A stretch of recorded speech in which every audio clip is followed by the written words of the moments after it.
د دې نه مخکې چې زه د قرآن بعض فضایل بیان کړم یو څو اهمې خبرې چې هغه د دورې سره تعلق ساتي. دا دوره زړه کې سوال راځي چې دا دوره ولې ده، ولې د قرآن د تفسیر کې؟ نو جواب د هغې دا دی چې دا موږ د دې دپاره کوو چې رب العالمین ته پرې نږدې شو. دا قرآن د الله کلام دی، حقیقي خبرې دي د الله سبحانه وتعالی. نو الله ته د نږدې کېدو غټه لار هغه د قرآن دی. دا خبرې د هغه دي، نو د هغه دا خبرې چې خو لازم به هغه ته نږدې کېږي که نه. نو اولنی مقصد هغه دی الله ته نږدې کېده. دویم مقصد خپل پښتنو ورونو او خویندو ته د الله سبحانه وتعالی د دین واضح کول دی.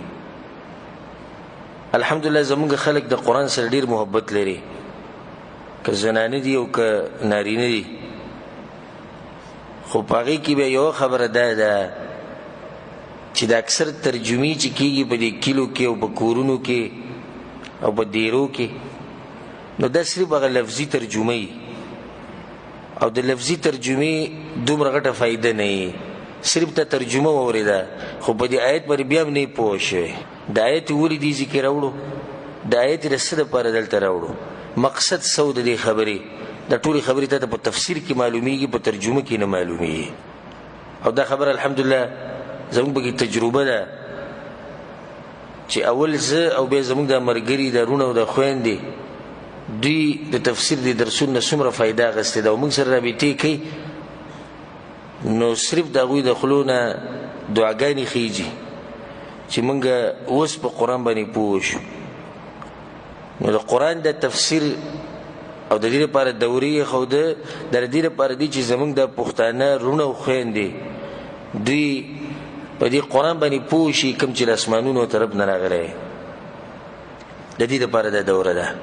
او موږ دا نه غواړو چې نور قومونه دي زموږ نه مخکې شي په دین کې او موږ دې شاته پاتې شو، نه، بلکې موږ خو الله سبحانه وتعالی نه همیشه دغه سوال کړی چې الله زموږ د قوم ټول مسلمانان خو خصوصا زموږ د قوم د پښتانه په دین باندې پوه کړي. نو دې لپاره دا دوره ده.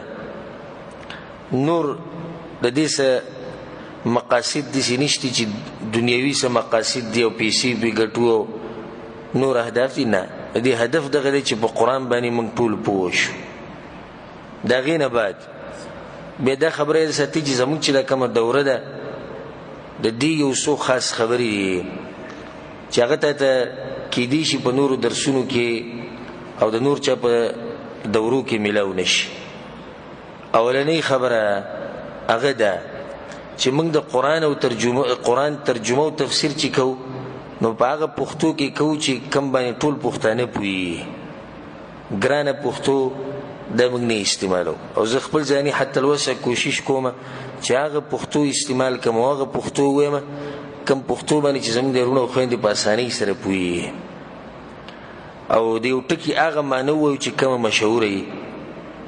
نو په هغې کې کله ناکله داسې هم وشي چې هغه ټکی کومه چې اصلي پښتو وي په هغې کې دا ټکی نه کوم چې ما ووي، نو څوک به اعتراض کوي چې دا خو پښتو ژبه کې نشته. موږ وایو زموږ مقصد دی چې دا خلک پوه کول دي.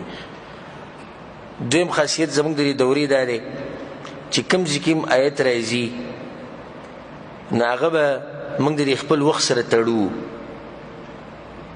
او هغه انسان د قرآن نه فایده اخیستی شي چې هغه د قرآن په دې سوچ سره اوري چې دا الله سبحانه وتعالی ماته دا خبرې کوي. نه قرآن د آیتونه تړل په دې خپل وخت پورې. دریم خاصیت دا دی چې زموږ په دې دوره کې چې څه مسله بیانولی کېږي نو هغه بتوفیق الله د قرآن او حدیث په رڼا کې.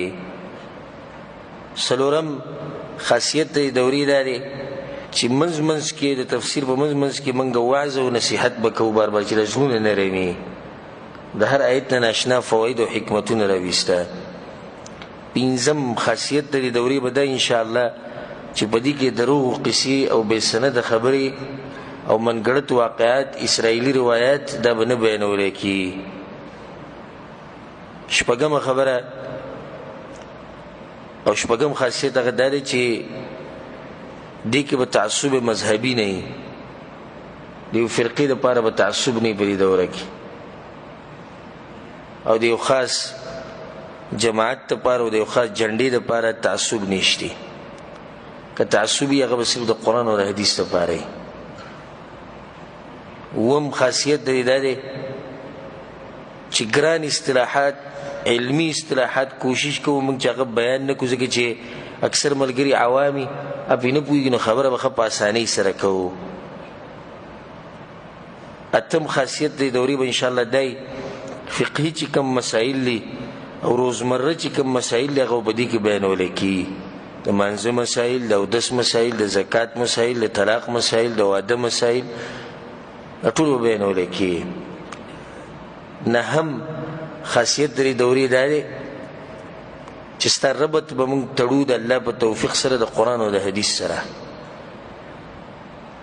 چې ته د دې دورې نه فارغه کېږي نو ستا به د قرآن او حدیث سره یو ناشنا محبت پیدا شوی، یو ناشنا مینه به دې پیدا شوي د قرآن او د حدیث سره. دا یو څو خاصیتونه دي دورې. د هغې نه بعد به فضایل بیان کړو د قرآن. قرآن تفسیر دی، نو لازم دی چې د تفسیر فضایل، د قرآن فضایل بیان کو. خو دې کې یو خبره مخې ته راغله، هغه کوو وختونه د دې دورې. نو نن یو شعبان دی، اولنی شعبان دی، د دې نه د دوره شروع شوه او د اخرني د رمضان د میاشتې اخرني ورځې پورې یو کم 13مه روژه هغې پورې به یې. په بوزه کې ماسخوتن د منځه نه بعد به درسي، او په روژه کې د ماسپښین د منځه نه بعد به شروع کېږي د مازدیګره پورې، لږ مختصر ورته کې وقفه وپکې، او بیا د مازدیګر منځه نه بعد به شروع کېږي، ماښام ته نږدې بیا به ختمېږي. تاسو تیار یې که نه یې؟ څومره مشقت چې ماتې دومره تاسو ته نه یي، نو چې زه ورته کښېنم پکار دی تاسو کښېنئ. او الحمدلله زموږ خلکو کې ډېر غټ خیر دی، د قرآن او حدیث سره زموږ د عوام خصوصا ډېر زیات محبت کوي، په فطرت باندې قرآن او حدیث سره یې مینه. خو بعض اوقات داسې وشي چې مولیان کمی وکړي او نقصان په مولیانو کې چې د عوامو ته قرآن او حدیث نه بیانوي. نو الله سبحانه وتعالی دې موږ ټول له توفیق راکړي چې د الله د کتاب داسې حق ادا کړو لکه څنګه چې پکار دی.